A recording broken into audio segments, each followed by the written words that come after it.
Welcome to the WRAL Daily Download. I'm Grace Holland. As you probably know from all the advertisements across social media and TV, online sports betting starts in North Carolina next week. WRAL is continuing to look at the impacts this could have in our state. And today, we're taking a look at the science of sports betting and your chances of winning big. Joining me for today's conversation is WRAL Investigates producer Randall Kerr. Randall, thanks for talking to me today. Thanks for having me. So what made you want to look into this aspect of sports betting? Well, really, it's, with the onset of sports betting in North Carolina, we just figured let's take a look at how this works. We've done the same thing as, when casinos rolled out here, obviously the concerns about gambling addiction. So we figured let's take a look at it, see what the odds are and how the odds are set for these games, and just lay it out for the people to look at and go, okay, this is a good idea or a bad idea for me based on how I approach sports gambling. Gotcha. Just trying to give people the fuller picture of what's going to be happening here in our state. Absolutely. I mean, it's gambling, so we know how casinos are built and why Las Vegas is what Las Vegas is, because obviously the house wins a lot. So what can we educate people as far as the numbers go about what your odds are, what the odds are in the game, how the odds are set on games, what Las Vegas's goal is when it comes to these betting games, and what you can expect when it comes to the money that you put into this new venture our state's about ready to go through. And who did you talk to get some answers to those questions? So we talked to a former industry exec in gambling, and now he's in the banking industry, about what the goal is for casinos. They're providing a service in this case, right? They are providing the ability to actually place the bets and play the game. It's an entry fee. So what their goal is to get people to play as much as possible, play as many games as possible, and bet as much as possible, in order to take a 10% cut off of every single bet. We also talked to Brian Murphy, our WRAL sports investigative reporter, who's been following this bill since its inception and through all the headaches and heartaches until it finally got passed, and 4 days now until we launch. Right. And I've talked to Brian on this subject before. He's definitely very knowledgeable after spending so much time talking about that. Yep. So how do these betting platforms set the odds to begin with? So the thing with the odds that's really interesting is, the casinos, their goal is, as long as they are bringing in more money with losses than they're paying out, whatever the margin is, that's what their goal is.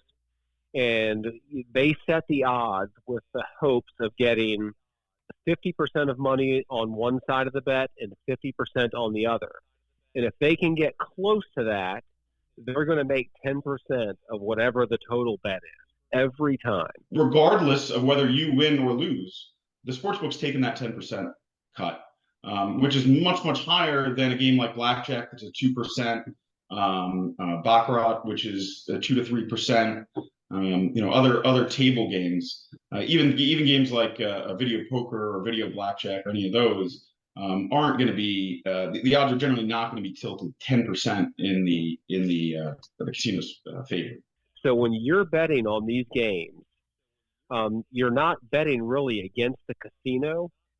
You're betting against every other person who's betting on that game or on that line. Maybe you're smarter than one guy at the casino, right? Maybe in one case you just know more, or you think you know more than one person setting the line. But you need to know more than both the experts, as well as at least half of all the other people that are betting, half of all the money that the other people are betting. And there are people who do this professionally, right? There are computer simulation models that are remarkable, right? And find the smallest edge one way or the other. The other thing is, in order to really exploit an edge of 1 or 2%, you have to be betting a lot and very frequently and on lots of different games in order to diversify your risk, which most people aren't doing, right? Because you need a large bankroll, you need to be paying a lot of attention to this, you need to be doing this pretty regularly. Just check your phone one day and look at the total score of a game, and then scroll all the way down to the bottom of the ESPN app and look at the total score prediction, the over and under, it is amazing. It's amazing how close they are. Where you're talking, if it's basketball, one bucket here or there, football, a field goal or an extra point here or there, that's really the difference. So they try to put every one of these odds exactly in the margins where everyone's going to think, oh, I know what's going to happen this time. And like I said, if they get half the bet on one side and half on the other, they're going to make money by the way they set their odds. There's an over/under for a game, which is the total score. There is, a favorite, someone maybe plus a couple of points or minus a couple of points. Then there's, something called the money line bet, where if you put $100 on a game, you could, lose 115 or win 110. And that $5 difference right there is where the casino is going to make their money if the game goes the way that Las Vegas expects it to go. Okay, let's take a quick break right there and we'll be right back.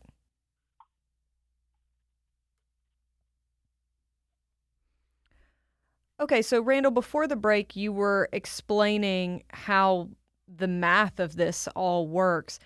It sounds like these odds makers are really good at predicting human behavior with a lot of this. Absolutely. And if you've bet on sports before, and the majority of North Carolinians in recent polls said that they do support legalized sports gambling in North Carolina, because people were still betting on sports whether it was legal or not. But if you look at a line, it may change over the week or days before a game, or it may change in hours before the game, because they're the real experts that know what they're doing or think they know what they're doing. Will throw money on one side or the other, which could shift a game by a point or two, whether it's a team or an over and under. So there's so much going into deciding what the point spread is and how it's so volatile that you never know what's going to happen. Now, once you place your bet on these apps when they launch, whatever you choose, that's what's going to be locked in. So if you get a team at 2.5 points and a bunch of professional money comes in on one side and changes it to 3, I mean, your bet's going to stay the same. But that's where you have to be careful, because you're not going to be smarter than most of the people that really, really know what they're doing with this. And in the end game, the only person that's going to win, 90% of the time, is the casino or whoever the platform is that you're using, whether it's BetMGM or Sports Fantasy or whatever. And did WRAL Investigates find any examples of this, just to give people kind of a clearer picture of how exactly that plays out? Yeah, absolutely. So the Nevada Sportsbook, which tracks betting from every casino and a lot of the mobile applications, they started studying Super Bowls and releasing data on Super Bowls going back for the past 34 games. And in 32 of those, the casinos ended up making money. And remember what I talked about before, they try to set the odds to get money on both sides. So at the end, they get 10% of the take. And in 32 of those games, they made money, and in most of those 32, they made well over that 10%. So that's their goal. When you're betting on these games, you're not necessarily betting against the casino. You're betting against the casino and every other person that's betting on the game, because if everyone starts betting on one side, the line's going to change, and your chances could go up or down depending on which side they go on. And after talking to the experts that you did for this story, a question that we all have: can you get rich off of sports betting based on all of this? Well, you can get rich on anything. The sports betting, gambling in general, whether it's table games, slot machines, there's a lot of chance in both of those. And as Brian Murphy told us, this is not the lottery. This is not where you're going to put $1 into a Powerball ticket and make $250 million. You bet essentially what you can win, depending on the bet. So you're going to make money incrementally the majority of the time, and that's what I'm assuming most people will make if they decide to do this. The notion of doing this, that you're ever going to make money, let alone you're going to make enough that's going to overcome that 10%, is completely foolish, right? You have to look at any gambling, but particularly sports betting, as you have an expected 10% loss, and you need to make a decision whether or not that expected 10% loss, so you bet $100 and expect it to lose $10, is worth it for the fun that you think you're going to have by betting. Oftentimes, it certainly is. But that is the approach that you have to have going into these games. Not that I'm going to beat both Vegas and the computer simulation models and all of the other bettors. So this is not a get-rich-quick scheme unless you're rich to begin with, and you can put $1 million on a game to make $1 million. Obviously, there are long shot bets where you could put $100 and make a few thousand or more, but it's certainly not a get-rich-quick scheme. The best way I had explained to me was, think of sports gambling, and this is how people should approach it, as it's an activity. It's entertainment. It is not a way to get rich quickly. Go into it knowing what you can afford to lose, much like the scratch-off tickets with the lottery. Go into it, have fun doing it, know your limits, and just do it responsibly. And that's really the best way to handle this. Now, I know a lot of these sports books early on, just getting people to sign on or offering different deals. Is that something that in the short term can affect your chance of winning just right here at the start? Yeah, I mean, it doesn't impact your chance of winning, because the bottom line is no matter, what you do, you still have to pick the right winner or the right score to win these bets. But that said, most of these platforms, if you place put money in your account, $5, $10, they're going to give you $100, $200. I've heard from some of these in bonus bets. And so you can't put $5 in, get $200 of bonus bets, and then just take that $200 out and cash in. You have to bet that $200. Right. Now, but if you win on that $200, then you can cash out the winnings. That money is still just in the bank that you can use in the future. So if you want to try it, certainly at the beginning is probably the best time, because you're going to essentially have free money to bet with to get a feel for it.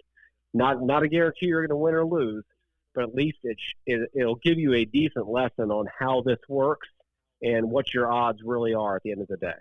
All right. Well, thank you so much for talking to us about this, Randall. And thank you for listening to the WRAL Daily Download. If you've listened to this podcast on WRAL.com or the WRAL News app, you can also find it in Apple Podcasts, Spotify, or anywhere you listen to podcasts. Follow the show so you don't miss an episode. Thanks for listening.